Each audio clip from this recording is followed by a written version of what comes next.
बदलापूरमध्ये 2 शाळकरी मुलींवर लैंगिक अत्याचाराची घटना ताजी असतानाच आता कल्याणमध्ये 13 वर्षीय मुलीवरती लैंगिक अत्याचार करून तिची निर्घृणपणे हत्या केल्याची धक्कादायक घटना समोर आली आहे। या प्रकरणी फरार असलेला गुन्हेगार याची पार्श्वभूमी आरोपी विशाल गवळी याला आता शेवगावमधून त्याच्या मुसक्या आवळलेल्या आहेत। तो दाढी काढून पेहराव बदलण्याच्या तयारीत असताना पोलिसांनी त्याला ताब्यात घेतलाय।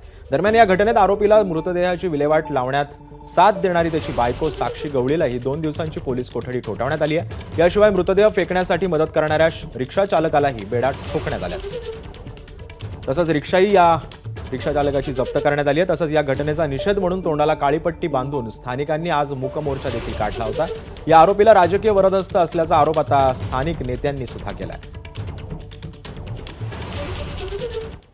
त्याला राजकीय बळ कोण दिलं एवढे वर्ष, आणि त्यावेळेस ज्या ज्या लोकांनी त्याच्यावरती आरोप केले, त्याच्यावरती गुन्हे दाखल केले, अशा लोकांना या कल्याणपुरीमधून पळवण्याचं काम त्या कुटुंबाला केलेलं आहे।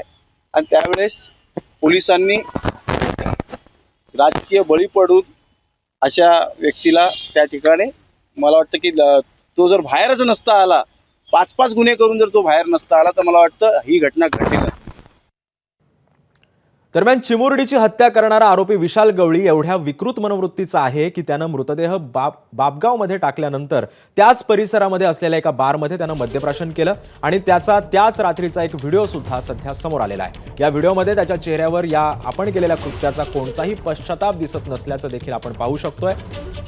ही 30 सीसीटीव्ही दृश्य आहेत ज्या या आरोपीनं हत्या केल्यानंतर हे सगळं प्रकरण जेव्हा या प्रकरणाची विल्हेवाट लावली त्यानंतर तो एका बारमध्ये गेला। त्या बारमध्ये गेल्यानंतर त्यानं मद्यप्राशन केलं आणि त्याच्या चेहऱ्यावरती आपण केलेल्या कृत्याचा कोणताच पश्चाताप नसल्याचं देखील आपल्याला दिसून येत आहे। दरम्यान कल्याणमधल्या या घृणास्पद कृत्यानंतर स्थानिक महिला देखील प्रचंड आक्रमक झाल्यात। बदलापूरचा नराधम अक्षय शिंदेचा जसा खात्मा झाला तसाच विशाल गवळीचा देखील खात्मा करावा अशी मागणी या संतप्त महिलांनी केली आहे। आणि जो आहे त्याला फाशी दिली पाहिजे, नाही तर आमच्या महिलांकडे द्या, त्याला फाशीच मिळाली पाहिजे।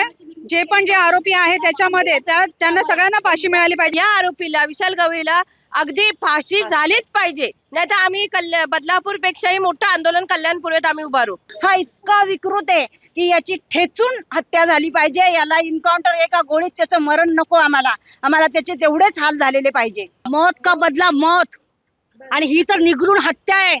आम्हाला जीवच पाहिजे त्याचा। आम्ही पक्ष बघणार नाही, आम्ही सर्व भगिनी एकत्र येऊन त्याला शिक्षा करू।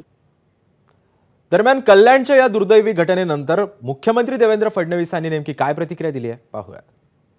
अत्याचाराच्या घटनापैकी 95% घटना नातेवाईक किंवा ओळखीच्या लोकांकडनं होतात। त्यामुळे हा जसा एक प्रकारे कायदा सुव्यवस्थेचा प्रश्न आहेच, मी नाकारतच नाही, पण त्यासोबत हा सामाजिक प्रश्न देखील आहे। समाजामध्ये देखील आपल्याला महिलांच्या प्रती, मुलींच्या प्रती अधिक जागरूकता तयार करावी लागेल। तो प्रयत्न देखील आम्ही करणार आहोत। एबीपी माझा, उघडा डोळे बघा नीट।